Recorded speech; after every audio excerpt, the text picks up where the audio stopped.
ve büyük resme bakalım. Aslında bu kara kutu meselesi sadece yapay zekaya özgü değil. Doğada buna benzer bilmeceler sunuyor. Gözle görüyoruz, sonuçları ölçüyoruz ama mekanizmasını anlamıyoruz. Bu noktada konu teknolojiden felsefeye, bilimin sınırlarına doğru genişliyor. Yapay zekada kendi tasarladığımız sistemi anlayamamak bizi tedirgin ediyor. Peki ya koskoca evrenin işleyişinde açıklayamadığımız koca boşluklar olduğunu söylesem? Aslında fizik dünyası bu tür kara kutu gizemlerle dolu.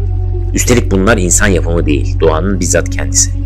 Yani evren sanki sen çık işin içinden bakalım der gibi önümüze sonuçları koyuyor. Ama perde arkasını göstermiyor. Başlangıç olarak karanlık madde ve karanlık enerji denen iki esrarengiz şeye bakalım. Evrenin %95'inin bu ikisinden oluştuğu hesaplanıyor. %95, geriye kalan ufacık %5 ise bildiğimiz her şey. Galaksiler, yıldızlar, gezegenler, atomlar. Peki bu devasa çoğunluğu oluşturan karanlık madde ve enerji nedir? Hiçbir fikrimiz yok. Karanlık maddeyi doğrudan göremiyoruz.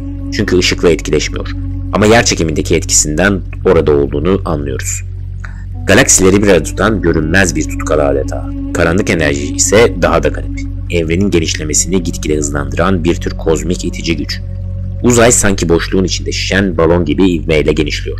Ve bunu açıklamak için bir enerji var ama ne olduğunu bilmiyoruz diyoruz. İsim koymak kolay. Karanlık deyip geçiyoruz.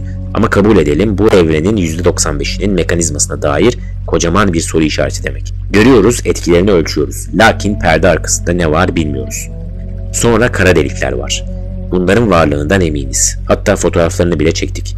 2019 yılında Messier 87 galaksisinin merkezindeki süper kütleli kara deliğin ışığının görüntülenmesi büyük bir sansasyondu.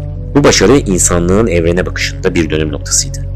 Kara delik gibi hiçbir ışığın kaçamadığı bir şeyi bile dolaylı da olsa görebildik. 2019'da Event Horizon Teleskobu tarafından çekilen Messier 87 galaksisinin merkezindeki süper kütleli kara deliğin ilk doğrudan görüntüsü alındı. Bu kozmik canavarın etrafındaki parlak halka kara deliğin olay ufku civarında dönen aşırı sıcak gazların yaydığı ışıktan kaynaklanıyor. Kara deliklerin varlığından emin olsak da içlerinde neler olduğu hala fizik kurallarının ötesinde bilinmezliğini koruyor. Kara deliğin dışarıya etkisini anlıyoruz. Aşırı güçlü yer çekimi yakınındaki yıldızları yörüngede koşturuyor. Uzay zamanı büküyor. Fakat içeride ne oluyor? Bir şey olay ufkunun kara deliğin sınırının içine düştükten sonra fizik sanki istifa ediyor. Genel görelilik teorisine göre kara deliğin merkezinde yoğunluk sonsuza gidiyor. Uzay ve zaman anlamını yitiriyor. Bir tekillik oluşuyor. Bu bildiğimiz fizik kanunları burada geçerli değil demenin süslü bir yolu aslında. Yani kara deliğin iç mekanizması bir muamma. Biz sadece dışarıdan ne yaptığını görebiliyoruz. Maddeyi ışığı yutuyor, kütlesini büyütüyor. Ama orada içeride neler olup bittiğini tarif edemiyoruz. Matematik duvara tosluyor. Denklemler sonsuzluklarda patlıyor. Bir kara deliğe düşen cisim ne olur? Zaman ve mekan nasıl bir hal alır? Cevapsızız. Üstelik belki de asla öğrenemeyeceğiz. Çünkü olay ufkunu geçtiğinizde geri dönüş yok. Bilgi de dışarı çıkamıyor. Doğa bu bölgede kartlarını asla göstermiyor. Evrenin başlangıcı da başka bir kara kutu. Büyük patlama teorisi bize evrenin 13.8 milyar yıl önce akıl almaz sıcak ve yoğun bir noktadan genişlemeye başladığını söylüyor. Zamanı geri sararak bugün gördüğümüz her şeyi o minik noktaya kadar götürebiliyoruz. Ta Planck zamanına. Yani büyük patlamadan sonraki ilk 10⁻⁻43 saniyeye kadar. Ondan öncesinde ne oldu? Patlama tam olarak nasıl başladı? Hiç bilmiyoruz. Hatta öncesi var mıydı sorusu bile anlamsız olabilir. Çünkü zamanın kendisi o patlamayla ortaya çıkmış olabilir. Mevcut fizik yasalarımız bu ilk anı açıklamaya yetmiyor. Kuantum fiziğiyle genel görelilik orada barışmıyor. Denklemler sonsuza gidiyor. Aklımızın ermediği bir başlangıç tekilliği karşımıza çıkıyor. Evrenin %95'ini bilmiyorduk. Üzerine bir de doğum anını bilmiyoruz. Doğa gerçekten bize bazı sırları vermemekte ısrarcı. Daha da temel bir soruya gelelim. Yerçekimi nedir? Evet, formülünü biliyoruz. Einstein'ın genel görelilik teorisiyle uzay zamanının eğriliği olarak tanımlıyoruz. Dünyanın güneş etrafında dönmesini hesaplayabiliyoruz. Ama yerçekimini kuantum düzeyde diğer temel kuvvetlerle birleştirmeye kalkınca işler yine karışıyor. Onu bir parçacık graviton olarak tanımlamak, kuantum mekaniğiyle uyumlu hale getirmek bilim insanlarının onlarca yıllık rüyası. Ama henüz başaramadılar. Yani yerçekiminin en temel mekanizması hala sır. Neden kütle uzay zamanı eğer? Niye böyle bir kural var? Bilmiyoruz. Sadece olduğunu görüyoruz ve matematikle tarif ediyoruz. Gördüğünüz gibi yapay zekadaki kara kutu sorunu evren ölçeğinde zaten mevcut. Sonuçları gözlemliyoruz, süreçleri anlamıyoruz. İlginç olan burada en azından insanın suçu yok. Doğa kendi sırlarını kendi belirlemiş. Kara delikler, karanlık maddeler, kuantum belirsizlikler. Bunlar bizim icat ettiğimiz bilmeceler değil, çözmeye çalıştığımız bilmeceler. Fakat bir farklılık var. Yapay zeka bizim inşa ettiğimiz bir kara kutu. Yani ilk kez doğadaki o bilinmezliğe benzer bir şeyi biz yaratıyoruz. Bu bir bakıma kibirli bir girişim. Sanki evrene özenip kendi küçük anlaşılmaz sistemimizi yaptık. Ama belki de bu kaçınılmaz bir gelişmeydi. Karmaşıklığın bir yan etkisi. Nasıl ki doğada en ilginç fenomenler anlaşılması en zor olanlarsa, kuantum, kara delikler vesaire, belki de en güçlü zekalar da doğaları gereği kendilerini tam açıklayamaz. Bu fikir kulağa biraz felsefi geliyor. Dahası var, kuantum fiziğine giriş yapalım. Orada işler iyice tuhaflaşıyor. Kuantum dünyası gerçekliğin sınırlarını zorluyor. Parçacıklar günlük hayatta alışık olduğumuz hiçbir şeye benzemeyen şekilde davranıyor. Mesela süperpozisyon diye bir kavram var. Bir kuantum parçacığı ölçüm yapmadan önce aynı anda birden fazla durumda varmış gibi davranıyor. Elektronlar bazen parçacık, bazen dalga gibi. Nasıl baktığınıza bağlı. Ünlü çift yarık deneyi bunu gösteren en çarpıcı örneklerden biri. Bu deneyde tek tek elektronları veya fotonları iki küçük yarığı olan bir ekrana doğru fırlatıyorsunuz. Arkadaki dedektör ekranında zamanla enteresan çizgili desen oluşuyor. Tıpkı dalgaların girişim deseni gibi.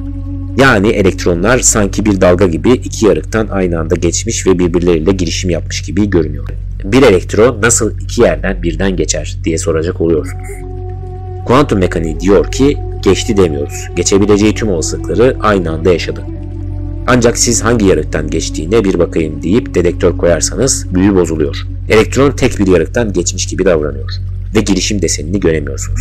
Sanki evren onu izlediğinizi fark edince davranışını değiştiriyor. Bu deney ve benzeri kuantum fenomenleri bize gerçekliğin yapısı hakkında çok rahatsız edici bir şey söylüyor. Doğa ancak belli bir ölçüde kendini ele veriyor. Parçacıklar bizi ölçmeden önce tam olarak tanımlı bir konuma veya hıza bile sahip değiller. Heisenberg belirsizlik ilkesi der ki bir parçacığın konumunu çok kesin bilirseniz momentumu o derece belirsizleşir. Ve tersi. Yani evren her şeyi aynı anda bilemezsin diye kısıtlama koyuyor. Kuantum dolanıklık diye bir şey var. İki parçacık ışık yıllarıyla ayrılmış olsa bile birbirine gizemli bir şekilde bağlı kalabiliyor. Birine yaptığınız ölçüm anında ötekini etkiliyor gibi görünüyor. Bugün bunu deneylerle görüyoruz. Telepati gibi değil ama matematiksel olarak orada bir bağlantı var. Peki nasıl oluyor bilmiyoruz. Sadece formüller doğru sonuç veriyor diye avunuyoruz. Kuantum mekaniği öyle başarılı bir teori ki elektronlardan lazerlere, yarı iletkenlerden nükleer reaksiyonlara kadar her şeyi hesaplayabiliyoruz. Fakat neden bu şekilde işlediğini anlamak başka bir mesele. Ünlü fizikçi Richard Feynman'ın dediği gibi kuantum fiziğini anladığını sanıyorsan kesinlikle anlamamışsındır. Yani kimse tam anlamıyor demeye getiriyor. Bu bilimin kabullenmek zorunda kaldığı bir kara kutu. Eşsiz bir doğrulukta sonuçlar veren ama içsel yorumu hala tartışmalı olan bir kuram. Bu noktada insanın aklına deli sorular geliyor. Acaba evren temelinde anlaşılmaz olmak üzere mi kurulmuş? Gerçeklik bizim asla tam olarak kavrayamayacağımız bir yapboz mu? Adeta bir simülasyon teorisi gibi kulağa geliyor. Öyle garip ki bazıları gerçekten de bu kuantum tuhaflıklarını Matrixvari bir simülasyonda yaşadığımıza dair ipucu sayıyor. Evren bakmadığınızda belirsiz, baktığımızda belirgin. Sanki bir bilgisayar oyununun ekranı sadece bakılan yeri çözümlüyor diyenler çıkıyor. Bu elbette spekülasyon ve kimine göre komplo teorisi. Ama altındaki hissiyat şu. Gerçekliğin derinliklerinde bizden gizlenmiş bir katman var gibi. Evrende gördüğümüz düzen belki de sadece bir yüzey. Altında anlamaya muktedir olamadığımız bir kod çalışıyor.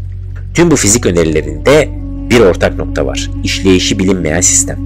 Yani evren en temel düzeyinde bile bize neden böyle yapıyorsun sorusuna tam cevap vermiyor. Ben sonuçları veririm, sen keyfine bak diyor sanki. Ama belki de en büyük kara kutu evrenin dışında değil, bizim içimizde. Bu kara kutu bilincimiz ve bunu bir sonraki bölümde detaylı bir şekilde inceleyeceğiz. Videomuzu beğendiyseniz abone olmayı ve yorum yapmayı unutmayın. Dinlediğiniz için teşekkürler, sağlıcakla kalın.